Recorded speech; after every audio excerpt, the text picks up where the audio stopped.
കുടുംബത്തെയും അമ്മയുടെ പ്രതിഷ്ഠീകരണത്തിന് സാക്ഷിയായി ഈ അൾത്താരയിൽ നിർത്തിയതിന് ആദ്യമേ ഞാൻ നന്ദി പറയുന്നു. എൻ്റെ പേര് ടോം, എൻ്റെ വൈഫ് ജോസ്ന, മക്കൾ അലീറ്റ്സ ആൻഡ് ആദിൽ. ഞങ്ങൾ സിംഗപ്പൂരിൽ നിന്നാണ് ഈ സാക്ഷ്യം പറയാൻ വേണ്ടി വന്നിരിക്കുന്നത്. സാക്ഷ്യം പറയാൻ വേണ്ടി മാത്രമാണ് ആക്ച്വലി വന്നിരിക്കുന്നത്. എൻ്റെയും എൻ്റെ കുടുംബത്തിലും ഒരു വലിയൊരു ദുരന്തമുണ്ടായി. ആ ദുരന്തത്തിൽ നിന്ന് അമ്മാതാവ് ഞങ്ങളെ രക്ഷിച്ചു. കൂടാതെ ഒത്തിരി അധികം അനുഗ്രഹങ്ങൾ തന്നു. അതിന് നന്ദി പറയാൻ വേണ്ടി ആണ് ഞങ്ങൾ വന്നിരിക്കുന്നത്. ഞാൻ ആദ്യമായിട്ട് ഉടമ്പടി എടുത്തത് 2024 ജൂലൈ 29 തീയതിയാണ്. ഉടമ്പടി എടുക്കാനുണ്ടായ സാഹചര്യം എന്ന് പറയുന്നത്, ഞാൻ സിംഗപ്പൂർ നേഴ്സായിട്ട് വർക്ക് ചെയ്യുകയാണ്.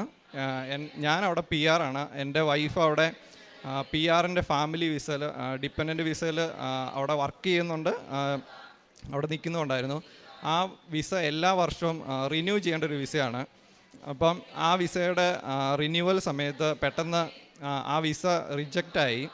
അപ്പം റിജക്റ്റ് ആകാനുണ്ടായ സാഹചര്യം എന്ന് പറയുന്നത്, എൻ്റെ വൈഫ് ഈ സംഭവം നടക്കുന്നതിന് ഒരു വർഷം മുമ്പ് എൻ്റെ വൈഫ് പാസ്പോർട്ട് റിന്യൂ ചെയ്തിരുന്നു. ആ പാസ്പോർട്ടിൽ പഴയ SSLCയിലുള്ള ഡേറ്റ് ഓഫ് ബർത്ത് തെറ്റായിരുന്നു. അത് വെച്ച് പാസ്പോർട്ട് എടുത്തിരുന്നു. അപ്പോൾ അതുകൊണ്ട് തന്നെ അത് കറക്റ്റ് ചെയ്യാൻ വേണ്ടി ഞങ്ങൾ SSLC അങ്ങനെയുള്ള എല്ലാ ഡോക്യുമെൻറ്റ്സും കറക്റ്റ് ചെയ്ത് ഞങ്ങൾ പാസ്പോർട്ട് റിന്യൂ ചെയ്തു. അപ്പോൾ ആ റിന്യൂ ചെയ്ത പാസ്പോർട്ടുമായിട്ട് ആ സമയത്ത് ഞങ്ങൾ ജൂണിൽ പിള്ളേർക്ക് ഹോളിഡേ ആയിരുന്നു, ഞങ്ങളിവിടെ കൃപാസനത്തിൽ വന്നിട്ടുണ്ടായിരുന്നു. ആ പാസ്പോർട്ട് വെച്ച് വൈഫ് ഇവിടെ വന്ന് പ്രാർത്ഥിച്ചു. NRI ഉടമ്പടി എടുത്ത് ഉടമ്പടി പുതുക്കിയിട്ടാണ് ഇവിടുന്ന് പോയത്. അതിനുശേഷം എൻ്റെ വൈഫ് അവിടെ ജോലിയും ചെയ്യുന്നുണ്ടായിരുന്നു. അപ്പം അങ്ങനെ ഇരിക്കുന്ന സാഹചര്യത്തിലാണ് ആ വിസ പെട്ടെന്ന് റിജക്റ്റ് ആകുന്നത്. അപ്പോൾ റിജക്റ്റ് ആയ സമയത്ത് ഇമിഗ്രേഷൻ ഡിപ്പാർട്ട്മെൻറ്റ് ഞങ്ങളോട് കുറച്ച് ഡോക്യുമെൻറ്റ്സ് ചോദിച്ചിരുന്നു. അവർ ചോദിച്ച ഡോക്യുമെൻറ്റ്സ് എല്ലാം ഞങ്ങൾ ആക്ച്വലി കറക്റ്റ് സമയത്ത് ഞങ്ങൾ കൊടുത്തു. എന്നിട്ട് അവർക്ക് ഞങ്ങളുടെ എക്സ്പ്ലനേഷൻ അത്രയ്ക്ക് തൃപ്തിയായിട്ട് തോന്നിയില്ല. അങ്ങനെ പെട്ടെന്നൊരു ദിവസം വിസ റിജക്റ്റ് ആവുകയാണ് ചെയ്തത്. അപ്പം ആക്ച്വലി ഞാൻ സിംഗപ്പൂർ 15 വർഷമായിട്ട് ഞാൻ അവിടെ ഉണ്ട്. പക്ഷേ ഫാമിലി വിസ കിട്ടിയിട്ട് 2 വർഷമേ ആയിട്ടുണ്ടായിരുന്നുള്ളൂ. ഞങ്ങൾ ഒരുമിച്ച് ഫാമിലിയായിട്ട് ജീവിക്കാൻ തുടങ്ങിയിട്ട് 2 വർഷമേ ആയിട്ടുള്ളൂ. അപ്പോൾ ഈ വിസ പെട്ടെന്ന് റിജക്റ്റ് ആയി കഴിഞ്ഞപ്പം എൻ്റെ വൈഫിന് പെട്ടെന്ന് നാട്ടിലോട്ട് തിരിച്ചു വരണം, അല്ലെങ്കിൽ പിള്ളേർക്ക് എനിക്കവിടെ തന്നെ പിള്ളേരെ മാനേജ് ചെയ്യാൻ പറ്റത്തില്ല. അപ്പോൾ പിള്ളേരും നാട്ടിലോട്ട് തിരിച്ചു വരണം, അങ്ങനെ ഒരു അവസ്ഥയായി ഈ വിസയുടെ ഇഷ്യൂ സോൾവ് ആയില്ലെങ്കിൽ. അപ്പം ഞങ്ങൾ പെട്ടെന്ന് ഞങ്ങൾക്ക് ഒത്തിരി ഒരു സങ്കടപ്പെട്ടത് അങ്ങനെ ആ ഒരു അവസ്ഥയിലേക്കായി. അപ്പോൾ ഒരു ദിവസം വൈഫ് ഇവിടെ 2019 മുതൽ ഉടമ്പടി എടുത്തിട്ടുണ്ട്. ഞാനിവിടെ ആക്ച്വലി കൃപാസനത്തിൽ ഒത്തിരി പ്രാവശ്യം വൈഫിൻ്റെ കൂടെ വന്നിട്ടുണ്ട്. 2019 ഒരു പ്രാവശ്യം ഞാൻ ജപമാല റാലിയൊക്കെ കൂടിയിട്ടുണ്ട്. പക്ഷേ എനിക്ക് കൃപാസനത്തിൽ അത്രയ്ക്ക് വിശ്വാസം ഉണ്ടോ ഇല്ലയെന്ന് ഞാൻ പറയുന്നില്ല. പക്ഷേ ഞാൻ അത്ര വലിയ ആത്മീയതയോ പ്രാർത്ഥനയോ അങ്ങനെയുള്ള ഒരു ആളൊന്നും അല്ലായിരുന്നു. അച്ഛൻ പറയുന്ന പോലെ കൂടുതലായിട്ടും എനിക്കവിടെ ജോലിയുണ്ട്, എൻ്റെ മെറിറ്റിൽ വിശ്വസിച്ച് ഞാനങ്ങനെ ജീവിക്കുകയായിരുന്നു. അപ്പോൾ ആ സാഹചര്യത്തിലാണ് പെട്ടെന്നൊരു ഇരുട്ടടി പോലെ വിസ റിജക്റ്റ് ആകുന്നത്. അപ്പോൾ വൈഫ് എന്നോട് ഒരു ദിവസം പറഞ്ഞു, പെട്ടെന്ന് നമുക്കൊരു 7 ദിവസത്തേക്ക് എൻ്റെ കൂടെ രാവിലെ ഒന്ന് എഴുന്നേക്കാവോ, പ്രതിഷ്ഠീകരണ പ്രാർത്ഥന ചെല്ലാൻ വേണ്ടി എന്ന് ചോദിച്ചു. ഇതിനു മുമ്പ് എന്നോട് ഒരിക്കലും അങ്ങനെ പറഞ്ഞിട്ടില്ല. അപ്പോൾ അതുകൊണ്ട് തന്നെ ഞാൻ പറഞ്ഞു ഓക്കെ. കാരണം വിസ റിജക്റ്റ് ആയപ്പോൾ അവൾക്ക് നല്ലപോലെ സങ്കടമുണ്ടെന്ന് എനിക്കറിയാം. അപ്പം ഞാൻ പറഞ്ഞു എഴുന്നേക്കാമെന്ന് പറഞ്ഞു. അങ്ങനെ ഞാൻ പ്രതിഷ്ഠീകരണ പ്രാർത്ഥന ചെല്ലാൻ തുടങ്ങി. കുറച്ച് ദിവസം ഞാൻ പ്രതിഷ്ഠീകരണ പ്രാർത്ഥന ചൊല്ലിക്കഴിഞ്ഞപ്പം എൻ്റെ മനസ്സിൽ തന്നെ മാതാവ് ഇങ്ങനെ തോന്നിക്കുവാണ് ഉടമ്പടി എടുക്കണമെന്ന്. അപ്പം അതിനു മുമ്പ് തന്നെ ഈ ഉടമ്പടി എന്താണെന്ന് അറിയത്തില്ലാത്തതുകൊണ്ട് തന്നെ ഞാൻ വൈഫിനോട് ചോദിക്കാൻ എനിക്ക് മടിയാണ്. അതുകൊണ്ട് തന്നെ ഞാൻ വൈഫ് അറിയാതെ ഞാൻ എല്ലാ ദിവസവും ജോലിക്ക് പോകുമ്പോഴും വരുമ്പോഴും എനിക്ക് കുറച്ച് ടൈം കിട്ടും. അപ്പം ഞാൻ പോകുന്ന വഴിക്കുള്ള അച്ഛൻ്റെ ധ്യാനങ്ങളും സാക്ഷ്യങ്ങളെല്ലാം തന്നെ കേൾക്കാൻ തുടങ്ങി. അങ്ങനെ കേട്ട് എനിക്ക് ഉടമ്പടിയെപ്പറ്റി കുറച്ചൊരു ഐഡിയ ഒക്കെ ആയി. പക്ഷെ എന്നാലും ഉടമ്പടി എടുക്കാൻ എനിക്ക് മടിയായിരുന്നു. ഇതെല്ലാം ചെയ്യാൻ പറ്റുമോ, അല്ലെങ്കിൽ ഇതെല്ലാം ചെയ്യണ്ടേ, അങ്ങനെ ഒരു ചിന്തയായിരുന്നു. അങ്ങനെ ഒരു ദിവസം ഞാൻ ഉറങ്ങിക്കിടക്കുവാണ്. അപ്പോൾ പെട്ടെന്ന് എനിക്ക് ഉറങ്ങാൻ പറ്റുന്നില്ല, എന്തോ ഒരു ശ്വാസം മുട്ടൽ പോലെ. അപ്പോൾ ഞാൻ എഴുന്നേറ്റിരുന്നു. എന്നിട്ട് പിന്നെയും കടന്നു നോക്കി, പിന്നെ ഇത് തന്നെ സംഭവിക്കുന്നു. അപ്പോൾ എന്നിട്ട് പിന്നെ എന്നോട് ഇങ്ങനെ പറയുവാണ്, പിന്നെയും റിപ്പീറ്റ് ചെയ്ത് പറയുവാണ്, നീ ഓൺലൈൻ ഉടമ്പടി എടുക്കുന്നത്. അങ്ങനെയാണ് ഞാൻ ആദ്യമായിട്ട് ഓൺലൈൻ ഉടമ്പടി എടുക്കുന്നത്. എടുത്ത ആ സമയത്ത് തന്നെ എനിക്ക് തോന്നുന്നു സഞ്ചാരി മാതാവ് അവിടെ എൻ്റെ കൂടെ സിംഗപ്പൂർ ഉണ്ടായിരുന്നു. കാരണം എനിക്ക് സോഷ്യൽ മീഡിയയിൽ അത്യാവശ്യം നല്ലൊരു അഡിക്റ്റ് ഉണ്ട്. ഞാൻ ഒത്തിരി ഫോൺ യൂസ് ചെയ്യും, ഫേസ്ബുക്ക്, ഇൻസ്റ്റ എല്ലാം യൂസ് ചെയ്യുന്ന ഒരാളായിരുന്നു. ഈ ഉടമ്പടി എടുത്ത ആ നിമിഷം തന്നെ എൻ്റെ ഫോണിൽ നിന്ന് ഇതെല്ലാം ഞാൻ അൺഇൻസ്റ്റാൾ ചെയ്തു. അത് ഞാനായിട്ട് ചെയ്തതാണെന്ന് എനിക്കിപ്പോഴും വിശ്വാസം വരുന്നില്ല. എനിക്ക് തോന്നുന്നു മാതാവായിട്ട് അത് ചെയ്യിപ്പിച്ചതാണ്. കാരണം എൻ്റെ ജീവിതത്തിൽ എന്തോ ഒരു വലിയ സംഭവം ദുരന്തം സംഭവിക്കാൻ പോകുന്നതെന്ന് മാതാവിന് നേരത്തെ അറിയായിരുന്നു. അപ്പോൾ എന്നെ ഒന്ന് പ്രിപ്പയർ ആക്കാൻ വേണ്ടി തന്നെ ചെയ്തതാണ്. ഞാൻ ആക്ച്വലി അല്ലെങ്കിൽ ഞാൻ എല്ലാം ഈസി വേ ഈസി ഗോ ഒരു പ്ലേ ബോയ് ആ ടൈപ്പാണ്. അപ്പം ഇത് ചിലപ്പോൾ എന്നെക്കൊണ്ട് പിടിച്ചു നിൽക്കാൻ പറ്റത്തില്ല എന്നൊരു തോന്നലുണ്ടായി ഈ മാതാവിന്. അപ്പോൾ അതുകൊണ്ട് തന്നെ ഞങ്ങൾ ഉടമ്പടി എടുത്തു. പിന്നെ ഞങ്ങളിങ്ങനെ ഉടമ്പടി എടുത്ത് പ്രാർത്ഥിക്കാനൊക്കെ തുടങ്ങി. ഓരോ കാര്യങ്ങളൊക്കെ ഞാൻ പതുക്കെ ചെയ്യാൻ തുടങ്ങി. ഒരു 4 ദിവസം കഴിഞ്ഞപ്പം ഇമിഗ്രേഷൻ ഡിപ്പാർട്ട്മെൻറ്റിൽ നിന്ന് എൻ്റെ വൈഫിനൊരു കോൾ വന്നു. അപ്പം ഞാനോർത്തു ഞാൻ ഓൺലൈൻ ഉടമ്പടി എടുത്ത് 4 ദിവസം കഴിഞ്ഞപ്പോൾ തന്നെ അവർ റെസ്പോണ്ട് ചെയ്ത് തുടങ്ങി. അപ്പം ഞാനോർത്തു വിസ കിട്ടും, എല്ലാം റെഡിയാവും എന്നുള്ള രീതിയിലാണ് ഞാനും വൈഫും കൂടെ ഇമിഗ്രേഷൻ ഡിപ്പാർട്ട്മെൻറ്റിൽ പോകുന്നത്. അന്ന് ആക്ച്വലി എനിക്ക് ഓഫായിരുന്നു. ആക്ച്വലി വൈഫിനെ മാത്രമേ അവർ വിളിച്ചിട്ടുണ്ടായിരുന്നുള്ളൂ. അപ്പം ഞാൻ വെറുതെ അവിടെ പോയതാണ്. അപ്പോൾ ഇമിഗ്രേഷൻ ഡിപ്പാർട്ട്മെൻറ്റിന് 2 ബിൽഡിംഗ് ഉണ്ട്. ഒരു ബിൽഡിങ് വിസയൊക്കെ ഇഷ്യൂ ചെയ്യുന്ന ബിൽഡിങ്ങും അതിൻ്റെ പുറകിലായിട്ട് വേറെ ബിൽഡിംഗ് ഉണ്ട്. അത് കുറേ വർഷമായിട്ട് ഞാൻ അവിടെ ഉണ്ട്. പക്ഷെ ഞാനതൊന്നും ആ ബിൽഡിംഗ് അത്രയ്ക്ക് അങ്ങ് ശ്രദ്ധിക്കുന്നൊരു ബിൽഡിംഗ് ഒന്നും അല്ലായിരുന്നു. അപ്പം അവിടെ ചെന്ന് കഴിഞ്ഞപ്പോൾ ഞങ്ങൾ മെയിൻ ബിൽഡിങ്ങിലാണ് പോയത് വിസയൊക്കെ ഇഷ്യൂ ചെയ്യുന്നത്. ഞങ്ങൾ ഓർത്ത വിസയുടെ ഇഷ്യൂവിനാണ് ഞങ്ങളെ വിളിക്കുന്നതെന്നാണ്. അവിടെ ചെന്ന് കഴിഞ്ഞപ്പോഴാണ് മനസ്സിലായത് ഞങ്ങളെ കൊണ്ടുപോയത് അപ്പുറത്തെ സെക്കൻഡ് ബിൽഡിങ്ങിലോട്ടാണ്. അത് അവിടുത്തെ ഇമിഗ്രേഷൻ ഡിപ്പാർട്ട്മെൻറ്റിൻ്റെ ലോ എൻഫോഴ്സ്മെൻറ്റ്, അവിടുത്തെ ക്രൈം ഡിവിഷൻ ഇൻവെസ്റ്റിഗേഷൻ്റെ ഒരു ബിൽഡിംഗ് ആയിരുന്നു. അവിടെ ചെന്നതിന് ശേഷം മാത്രമാണ് ഞങ്ങൾക്ക് മനസ്സിലായത് എൻ്റെ വൈഫിൻ്റെ പേരിൽ സിംഗപ്പൂർ ഇമിഗ്രേഷൻ ഡിപ്പാർട്ട്മെൻറ്റ് ഒരു കേസ് എടുത്തിട്ടുണ്ടായിരുന്നു. 1 വർഷം മുമ്പ് വൈഫ് പാസ്പോർട്ട് റിന്യൂ ചെയ്തതുമായിട്ട് ബന്ധപ്പെട്ട് അവർക്ക് കുറച്ച് ക്ലാരിഫിക്കേഷൻസ് വേണം. അപ്പോൾ അവർക്ക് ഞങ്ങൾ കൊടുത്ത എക്സ്പ്ലനേഷൻ അത്രയ്ക്ക് തൃപ്തിയായിട്ട് തോന്നിയില്ല. അതിൻ്റെ പേരിൽ അവരൊരു കേസ് എടുത്തു. അവിടുത്തെ റൂൾ അനുസരിച്ച് നമ്മൾ സിംഗപ്പൂർ എൻ്റർ ആകുന്നതിന് മുമ്പ് തന്നെ ഒരു പാസ്പോർട്ട് പർട്ടിക്കുലർ വെച്ച് എൻ്റർ ആവണം. പിന്നെ നമ്മളത് മാറ്റുന്നതിന് ഇച്ചിരി കുറച്ച് റിസ്ക്കാണ്. അപ്പോൾ ആക്ച്വലി അതിൻ്റെ പേരിലാണ് കേസെടുത്തതെന്നാണ് ഞങ്ങളുടെ ധാരണ. പക്ഷേ പിന്നെയാണ് എനിക്ക് മനസ്സിലായത് അവർ കേസെടുത്തത് അതിൻ്റെ പേരിലല്ല. കാരണം എൻ്റെ വൈഫ് പാസ്പോർട്ട് റിന്യൂ ചെയ്ത് ഡോക്യുമെൻറ്റ്സ് എല്ലാം കറക്റ്റ് ചെയ്തിരുന്നു. എല്ലാ ഡോക്യുമെൻറ്റ്സും ഡേറ്റ് ഓഫ് ബർത്ത് മാറ്റിക്കഴിഞ്ഞപ്പോൾ എല്ലാം പുതിയ ഡോക്യുമെൻറ്റ്സ് ആയിട്ട് മാറി. അപ്പോൾ അവർക്കൊരു ഡൗട്ട്, എൻ്റെ വൈഫ് എന്തോ വലിയൊരു ക്രൈം ചെയ്തു, എന്തോ ഒരു സ്കാമോ മാനിപ്പുലേഷനോ അങ്ങനെ എന്തോ ചെയ്തു, എല്ലാം ഒരു ആൾ മാറാട്ടം നടത്തിയെന്ന് അവർക്കൊരു ഡൗട്ട്. അത് ഇൻവെസ്റ്റിഗേറ്റ് ചെയ്യണമെന്നുണ്ടെങ്കിൽ അവർക്ക് വേറെ ഒരു രീതിയിലും ചെയ്യാൻ പറ്റത്തില്ല. ഞങ്ങളുടെ പേരിൽ ഒരു കേസ് എടുത്തു കഴിഞ്ഞാൽ മാത്രമേ ഞങ്ങളുടെ കൂടുതൽ പേഴ്സണൽ ഡീറ്റെയിൽസ്, ഞങ്ങളുടെ ബാങ്ക് അക്കൗണ്ട്, ഞങ്ങളുടെ മൊബൈൽ ഫോൺ ട്രാക്കിങ് അങ്ങനെയുള്ള എല്ലാ കാര്യങ്ങളും അവർക്ക് ചെയ്യാൻ പറ്റത്തുള്ളൂ. അപ്പോൾ അതിൻ്റെ പേരിൽ തന്നെ വൈഫിൻ്റെ പേരിൽ കേസെടുത്തു.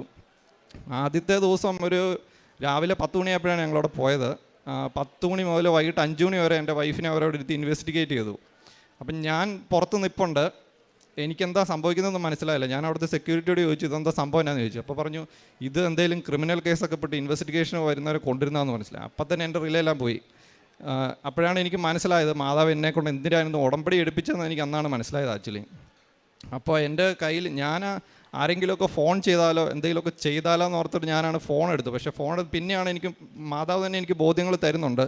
കാരണം സിംഗപ്പൂർ ഇതനുസരിച്ച് നമ്മൾക്ക് അവിടുത്തെ ക്രിമിനൽ കേസിൽ നമുക്ക് വേറെ ആരെയും നമുക്ക് ഇൻവോൾവ് ചെയ്യാനോ നമ്മുടെ നാട്ടിലെ പോലെ MLA യോ മന്ത്രിയോ അങ്ങനെയൊന്നും വിളിക്കാനൊന്നും പറ്റത്തില്ല.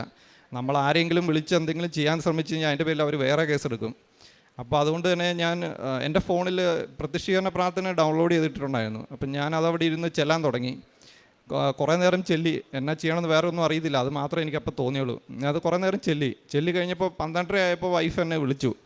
വൈഫ് കരഞ്ഞുകൊണ്ടാണ് വിളിക്കുന്നത്. എന്നോട് പറഞ്ഞു പ്രശ്നം ഭയങ്കര സീരിയസ് ആണ്, എൻ്റെ പേര് കേസാണ്, അവർ പറയുന്നത് ഞാൻ ജയിലിൽ പോകേണ്ടി വരും, എൻ്റെ വിസ ക്യാൻസൽ ചെയ്ത് എന്നെ നാട്ടിൽ പറഞ്ഞു വിടും, അല്ലെങ്കിൽ ഫൈൻ അടിക്കും, ഹ്യൂജ് എമൗണ്ട് ഫൈനാ അങ്ങനെയൊക്കെ പറഞ്ഞു. അപ്പം ഞാൻ കരഞ്ഞുകൊണ്ടാണ് വിളിക്കുന്നത്. അപ്പം ഞാൻ അവിടെ ചെന്ന് ഞാൻ ആശ്വസിപ്പിച്ചു, കുറച്ച് കുടിക്കാൻ വെള്ളമൊക്കെ കൊടുത്ത്. അപ്പോൾ അവരെന്നെ അകത്തെന്താ സംഭവിക്കുന്നതെന്ന് എനിക്കറിയത്തില്ലല്ലോ. അപ്പം ഞാൻ കുറച്ച് ആശ്വസിപ്പിച്ച് അവൾ കുറച്ച് ചോദിച്ചതെന്നാന്ന് വെച്ചാൽ ഇതിനു മുമ്പ് എന്നാണ് സിംഗപ്പൂർ എൻ്റർ ആയത്, വിസയുടെ ഡേറ്റ്, അങ്ങനെ കുറച്ച് കാര്യങ്ങളൊക്കെ ചോദിച്ചത്. അപ്പോൾ അത് കുറച്ച് അറിയാവുന്ന കാര്യങ്ങളൊക്കെ ഞാൻ പറഞ്ഞു കൊടുത്ത് ഞാൻ കയറ്റി വിട്ടു. അപ്പോൾ പിന്നെ തിരിച്ചു വരുന്ന 5 മണി ആയപ്പോഴാണ്. 5 മണി ആയപ്പോൾ എന്നെ വിളിച്ചു. അപ്പോൾ ഇമിഗ്രേഷൻ ഓഫീസർ പറഞ്ഞു എന്നെ കാണണമെന്ന് പറഞ്ഞു.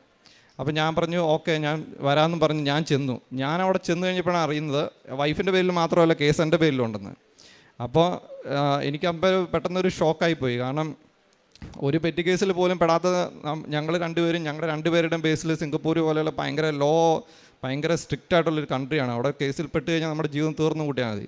അങ്ങനെയുള്ള സമയത്ത് ഒരു കേസിൽ പെടുക എന്ന് പറഞ്ഞാൽ ഞങ്ങൾക്കൊന്നും എന്ത് ചെയ്യണമെന്ന് അറിയത്തില്ലായിരുന്നു. അപ്പം ഞങ്ങളുടെ വീടെന്ന് പറഞ്ഞാൽ ഞങ്ങൾ ഭയങ്കര ചില്ല്, റിലാക്സ്, എപ്പോഴും TV ഓണ്, ഭയങ്കര ഇതായിട്ടുള്ളൊരു വീടായിരുന്നു.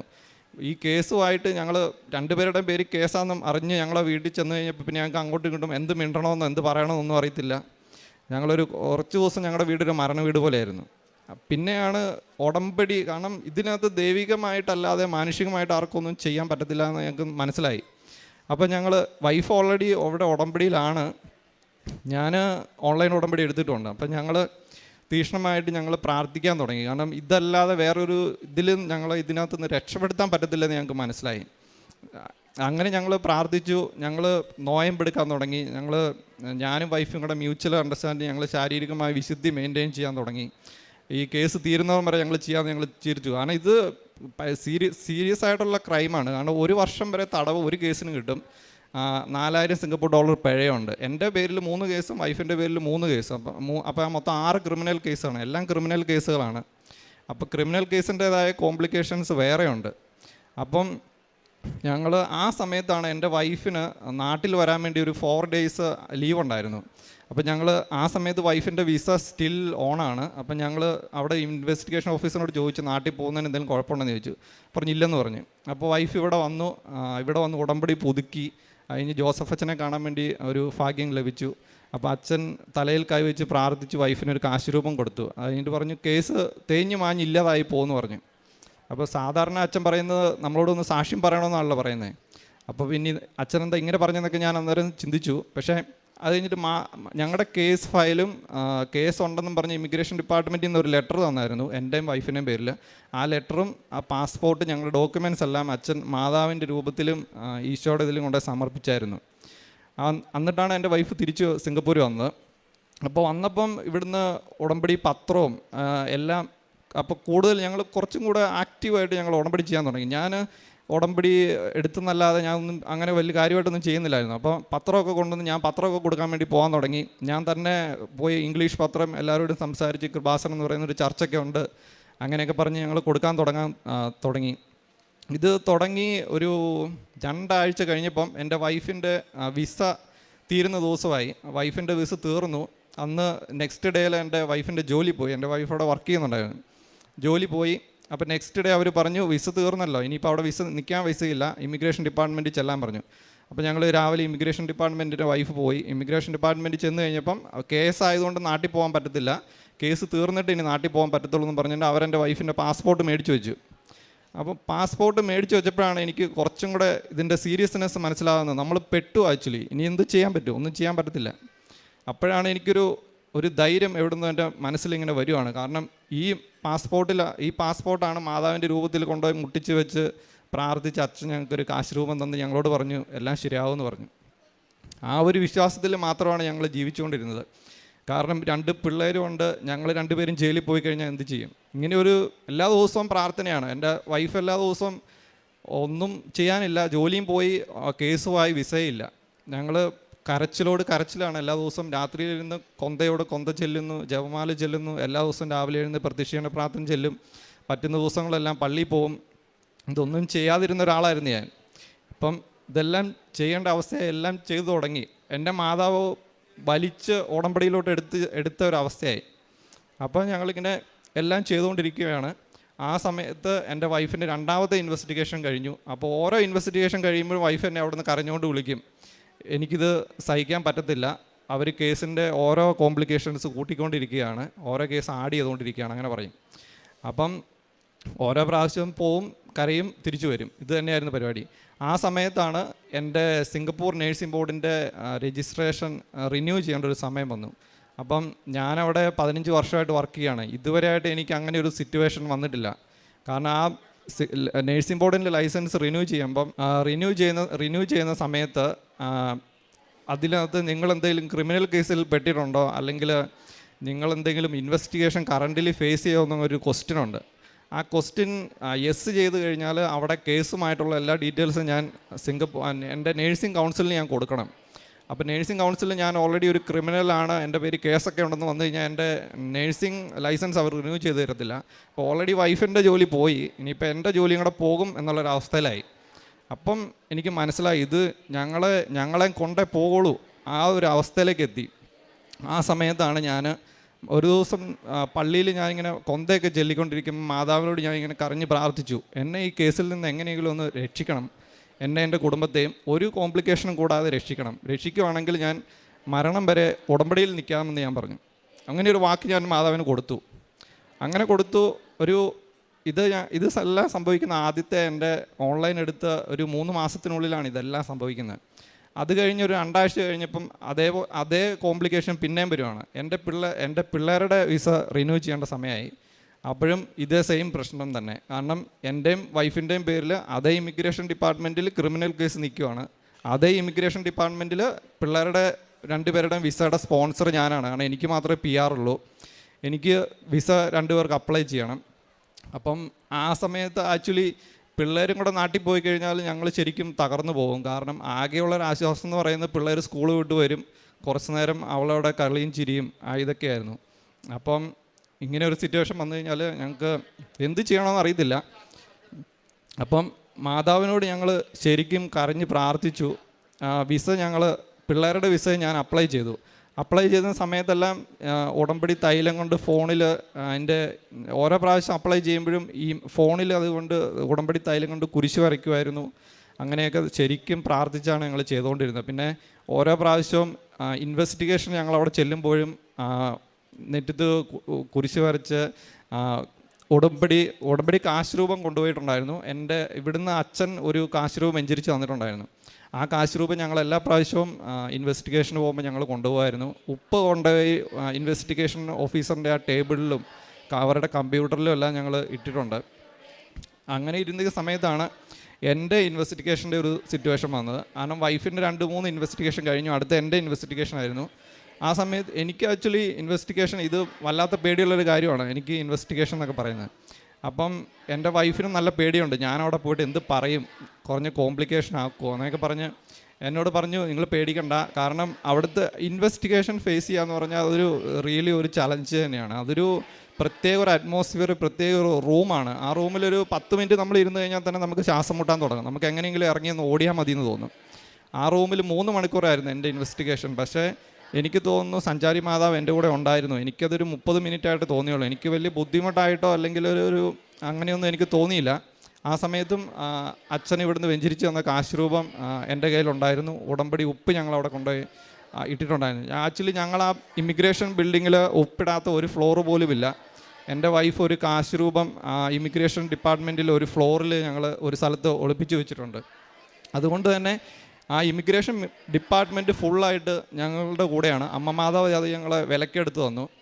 അങ്ങനെ എൻ്റെ ഉടമ്പടി ഞാൻ ഓൺലൈനായിട്ട് പുതിയതായിട്ട് എടുത്തു 3 മാസം കഴിഞ്ഞപ്പം.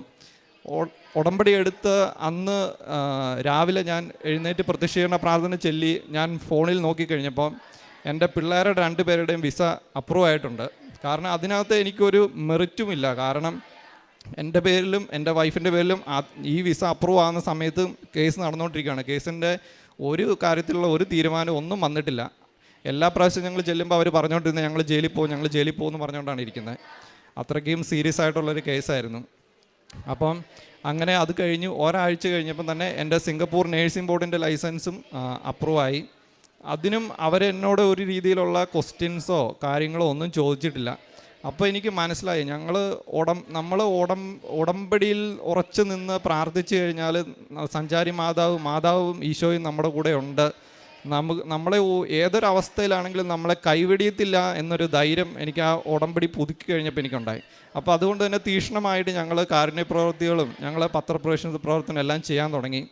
അങ്ങനെ 1 മാസം കഴിഞ്ഞ് ഞങ്ങളുടെ കേസിൻ്റെ ഡിസംബർ അവസാനം ഞങ്ങളുടെ കേസിൻ്റെ വിധി വന്നു. അപ്പോൾ അവർ ഞങ്ങളോട് പറഞ്ഞു ഒരു 3-4 ദിവസം കഴിയുമ്പോഴത്തേനും ഇമിഗ്രേഷൻ ഡിപ്പാർട്ട്മെൻറ്റ് വരണമെന്ന് പറഞ്ഞു. അങ്ങനെ ജനുവരി 1st വീക്ക് ഞങ്ങളുടെ കേസിൻ്റെ വിധി വന്നു.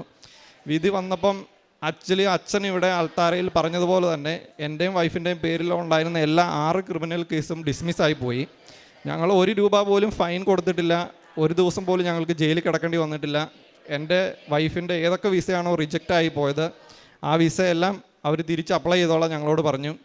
അതുപോലെ തന്നെ ഏറ്റവും പ്രധാനപ്പെട്ട ഒരു കാര്യമെന്ന് പറയുന്നത് എൻ്റെയും വൈഫിൻ്റെയും പേരിലുള്ളത് ക്രിമിനൽ കേസായിരുന്നു. അപ്പോൾ ക്രിമിനൽ കേസ് പ്രത്യേകിച്ച് സിംഗപ്പൂരിൽ ഉള്ളൊരു കൺട്രിയിൽ വൺസ് അത് രജിസ്റ്റർ ആയി കഴിഞ്ഞാൽ ക്രിമിനൽ റെക്കോർഡ്സിൻ്റെ ഹിസ്റ്ററിയിലോട്ട് ആ ഫയൽ പോവും. പക്ഷേ ആ കേസിൻ്റെ ഫൈനൽ വെർഡിക്റ്റിൽ എഴുതിയിരിക്കുന്നത് ഞങ്ങളുടെ കേസ് ക്രിമിനൽ റെക്കോർഡ്സിൻ്റെ ഫയലിലോട്ട് പോകാൻ പാടില്ല എന്നതിൽ എഴുതിയിട്ടുണ്ട്. അത് എന്തുകൊണ്ടാണെന്ന് വെച്ച് കഴിഞ്ഞാൽ ഞങ്ങൾ രണ്ടുപേരും നേഴ്സായിട്ട് വർക്ക് ചെയ്യുന്നവരാണ്. ഇൻ കേസ് ഏതെങ്കിലും ഒരു കാരണവശാൽ ആ കൺട്രിയിൽ നിന്ന് വേറൊരു കൺട്രിയിലോട്ട് എങ്ങോട്ടെങ്കിലും പോകണമെന്ന് വെച്ച് കഴിഞ്ഞാൽ പോലീസ് ക്ലിയറൻസോ അങ്ങനെ എന്തെങ്കിലും ഒരു ഇഷ്യൂ വന്നു കഴിയുമ്പോൾ ഞങ്ങൾക്കത് കിട്ടത്തില്ല. കാരണം ഞങ്ങളുടെ ഓൾറെഡി ഒരു ക്രിമിനൽ കേസ് റെക്കോർഡ് ഞങ്ങളുടെ പേരിൽ കാണിക്കും. അതുകൊണ്ട് തന്നെ അമ്മ മാതാവ് ഞങ്ങൾക്ക് ചെയ്തു തന്ന ഒരു വലിയൊരു അനുഗ്രഹമാണത്. അങ്ങനെ ഓരോ അനുഗ്രഹങ്ങൾ കിട്ടും തോറും ഞങ്ങൾക്ക് പ്രാർത്ഥനയിലും ഓരോ കാര്യത്തിലും ഞങ്ങൾ തീഷ്ണത കൂട്ടിക്കൊണ്ടിരുന്നു. അപ്പോൾ ഓരോ പ്രാവശ്യം അച്ഛൻ നമ്മളോട് ഇങ്ങനെ പറയും, അതിവിശിഷ്ടമായിട്ട് നിങ്ങൾ എന്ത് ചെയ്തു എന്ന് ചോദിക്കും. അപ്പോൾ ഞങ്ങൾ പത്രപ്രവർത്തനമൊക്കെ ചെയ്തു. പത്രം ഇവിടുന്ന് കൊണ്ടുപോയ വൈഫ് ഇവിടെ വന്നപ്പോൾ കൊണ്ടുപോയ പത്രമൊക്കെ തീർന്നു. ഞങ്ങൾ മാതാവിൻ്റെ രൂപം ഒരു സൈഡിൽ പ്രത്യക്ഷീകരണ പ്രാർത്ഥനയൊക്കെ വെച്ച് കാർഡുകൾ അടിച്ച് ഞങ്ങൾ കൊടുക്കാൻ തുടങ്ങി. പള്ളികളിൽ കൂടെ അവിടെയെല്ലാം കൊടുക്കാൻ തുടങ്ങി. പിന്നെ ഞങ്ങൾ പൈസയ്ക്ക് വേണ്ടി ഞങ്ങൾ നാട്ടിൽ കൊടുക്കാൻ വേണ്ടി കാരുണ്യ പ്രവൃത്തികൾ ചെയ്യാൻ വേണ്ടി ഞങ്ങളിങ്ങനെ ഓരോരുത്തരെ വിളിച്ച് ചോദിക്കും, നിങ്ങളുടെ അവിടെ അറിയുന്ന ആരെങ്കിലും ഉണ്ടോ, ക്യാൻസർ പേഷ്യൻസ് ഉണ്ടോ, അല്ലെങ്കിൽ അങ്ങനെ ഞങ്ങളിങ്ങനെ ഫണ്ട് ലിറ്ററലി ഞങ്ങൾ ട്രാൻസ്ഫർ ചെയ്യാൻ തുടങ്ങി. എത്ര ലക്ഷങ്ങൾ കൊടുത്തുവെന്ന് എത്ര രൂപ കൊടുത്തുവെന്ന് പോലും കണക്കില്ല. അതുപോലെ ഞാൻ പൈസ ട്രാൻസ്ഫർ ചെയ്യാൻ തുടങ്ങി. ആദ്യമേ ഞങ്ങൾ 10% സാലറിയിൽ നിന്ന് മാറ്റി വെച്ചിട്ട് കൊടുക്കാമെന്നാണ് ഓർത്തുകൊണ്ടിരുന്നത്. പക്ഷേ ഞങ്ങളുടെ കേസിൻ്റെ കോംപ്ലിക്കേഷനും സിവിയോറിറ്റിയും കണ്ടു കഴിഞ്ഞപ്പം ഇതൊന്നും ചെയ്താൽ പോരാ എന്നുള്ളൊരു തോന്നൽ വന്നു. അതുകൊണ്ട് തന്നെ ഞങ്ങൾ ഇതെല്ലാം വളരെ സ്ട്രോങ് ആയിട്ട് ചെയ്യാൻ തുടങ്ങി. അങ്ങനെ ഒരു എൻ്റെ വൈഫിൻ്റെ പാസ്പോർട്ട് 112 ദിവസമായിട്ട് ഇമിഗ്രേഷൻ ഡിപ്പാർട്ട്മെൻറ്റ് കയ്യിലായിരുന്നു. ആ പാസ്പോർട്ട് ഞങ്ങൾക്ക് തിരിച്ചു കിട്ടി. എനിക്കും വൈഫിനും ആക്ച്വലി ആ സമയത്ത് ട്രാവൽ ബാൻ ഉണ്ടായിരുന്നു. ആ ട്രാവൽ ബാൻ കഴിഞ്ഞു. എൻ്റെ വൈഫ് തിരിച്ച് ഞങ്ങൾ വിസ അപ്ലൈ ചെയ്യാൻ തുടങ്ങി. ഓരോ വിസയായിട്ടും ഫസ്റ്റിലെ വിസിറ്റിംഗ് വിസ അപ്ലൈ ചെയ്തു, അത് അപ്രൂവായി. അത് കഴിഞ്ഞിട്ട് 1 മാസം കഴിഞ്ഞപ്പോൾ ഫാമിലി വിസ അപ്രൂവായി, അതും അപ്രൂവായി. അതിനുശേഷം ഒരു ഫെബ്രുവരി 1st വീക്ക് 2nd വീക്കിലായപ്പം എൻ്റെ വൈഫിൻ്റെയും പിള്ളേരുടെയും PR അപ്രൂവായി. ഞങ്ങൾ ഏത് ഇമിഗ്രേഷൻ ഡിപ്പാർട്ട്മെൻറ്റിന് മുമ്പിലാണോ ഞങ്ങൾ തലകുനിച്ച് ക്രിമിനലായിട്ട് നിന്നത്, ഞങ്ങൾ ഒരു പ്രത്യേക രീതിയിൽ അവർ ഞങ്ങളെ ഇൻവെസ്റ്റിഗേറ്റ് ഞങ്ങളെ ടോർച്ചർ ചെയ്ത് അതേ ഇമിഗ്രേഷൻ ഡിപ്പാർട്ട്മെൻറ്റ് തന്നെ ഞങ്ങളെ തിരിച്ചങ്ങോട്ട് വിളിച്ച് ഞങ്ങൾക്ക് PR-ൻ്റെ കാർഡ് ഇഷ്യൂ ചെയ്തു. ഞങ്ങളിപ്പോൾ ഈ അൾത്താരയിൽ നിൽക്കുന്നത് ഞങ്ങൾ ഫുൾ ഫാമിലി PR-ഉമായിട്ടാണ്. ഇത് ഒരു സാക്ഷ്യം പറഞ്ഞില്ലെങ്കിൽ ഞങ്ങളുടെ ജീവിതത്തിൽ എന്താണ് സംഭവിച്ചതെന്ന് ഒത്തിരി പേര് അറിയാതെ പോകും. അതുകൊണ്ട് തന്നെയാണ് ഈ അനുഗ്രഹങ്ങളെല്ലാം തന്നത് മാതാവാണ്. കാരണം ഇങ്ങനെ ഒരു കേസിൽപ്പെട്ടിട്ട് ഞങ്ങളിപ്പോഴും ഈ അൾത്താരയിൽ ഞങ്ങൾ നിൽക്കുന്നതും സാക്ഷ്യം പറയുന്നതെല്ലാം മാതാവിൻ്റെ കരുവ് കൊണ്ട് മാത്രമാണ്. ആ കേസ് സ്റ്റാർട്ട് ചെയ്ത ദിവസം തന്നെ എൻ്റെ ആക്ച്വലി മെറിറ്റെല്ലാം തീർന്നാണ്. ഞങ്ങളുടെ എല്ലാ മെറിറ്റും തീർന്ന് മെറിറ്റ് 0 ആയി. പിന്നെയുള്ള ജീവിതത്തിൽ ഞങ്ങൾ സംഭവിച്ചതെല്ലാം മാതാവിൻ്റെ അനുഗ്രഹത്താലും കരുണയിലും മാത്രമാണ്. അതിനുശേഷം എൻ്റെ കൊച്ചിനൊരു അഡ്മിഷൻ വേണമായിരുന്നു. കാരണം പിള്ളേരോട് ഇൻ്റർനാഷണൽ സ്കൂളിലാണ് പഠിച്ചുകൊണ്ടിരുന്നത്, PR ഇല്ലാത്തതുകൊണ്ട് തന്നെ. അപ്പോൾ PR കിട്ടിക്കഴിഞ്ഞപ്പം പബ്ലിക് സ്കൂളിലോട്ട് മാറ്റണം. അത് ഞാൻ മാതാവിനോട് നിയോഗം ഇട്ട് പ്രാർത്ഥിച്ചിരുന്നു. ഒറ്റ ദിവസം കൊണ്ട് തന്നെ എനിക്കൊരു സ്കൂളിൽ അഡ്മിഷൻ കിട്ടി. ഒരു സ്കൂളിൽ നിന്ന് ഇൻ്റർനാഷണൽ സ്കൂളിൽ നിന്ന് റിലീവ് ആകാനും സാധിച്ചു, പുതിയ പബ്ലിക് സ്കൂളിൽ അഡ്മിഷൻ കിട്ടാനും സാധിച്ചു. അതിന് ഏറ്റവും വലിയ പ്രത്യേകത എന്ന് പറഞ്ഞു കഴിഞ്ഞാൽ അവിടെ നമ്മൾ മദർ ടങ് ആയിട്ടൊരു ലാംഗ്വേജ് ചൂസ് ചെയ്യണം. അപ്പോൾ എൻ്റെ കൊച്ച് ഇൻ്റർനാഷണൽ സ്കൂളിൽ ഹിന്ദി ആയിരുന്നു പഠിച്ചുകൊണ്ടിരുന്നത്. അവിടെ പബ്ലിക് സ്കൂളിൽ ഒരു 100 സ്കൂളുണ്ടെങ്കിൽ അവിടെ ഒരു 20 സ്കൂളിൽ മാത്രമേ ഹിന്ദി ലാംഗ്വേജ് കാണത്തുള്ളൂ.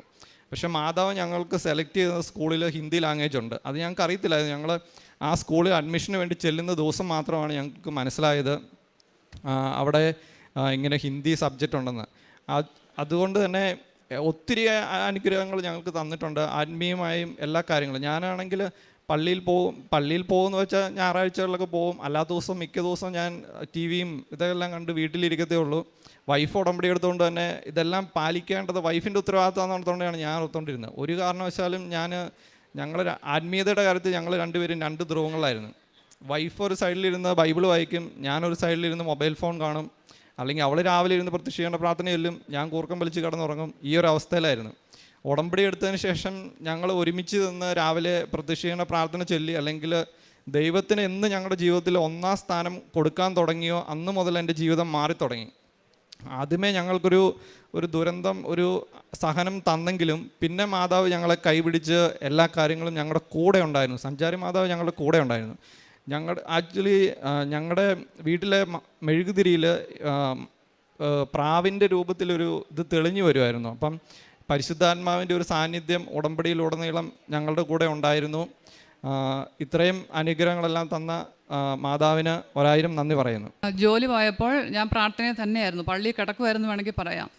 ഞാൻ എന്തായാലും പ്രാർത്ഥിച്ചാണ് കേൾക്കാത്തപ്പോൾ ഞാൻ പിന്നെ ഒരു കാര്യം മാത്രം പ്രാർത്ഥിച്ചു. പരിശുദ്ധാത്മാവേ, ഒരു കൊടുങ്കാറ്റായിട്ട് നീ ICUലേക്ക് ഇറങ്ങി ചെല്ലണമേ. അവരിൽ നിന്ന് ശിലാഹൃദയം എടുത്തു മാറ്റി അവർക്ക് മാംസള ഹൃദയം നൽകണമേ.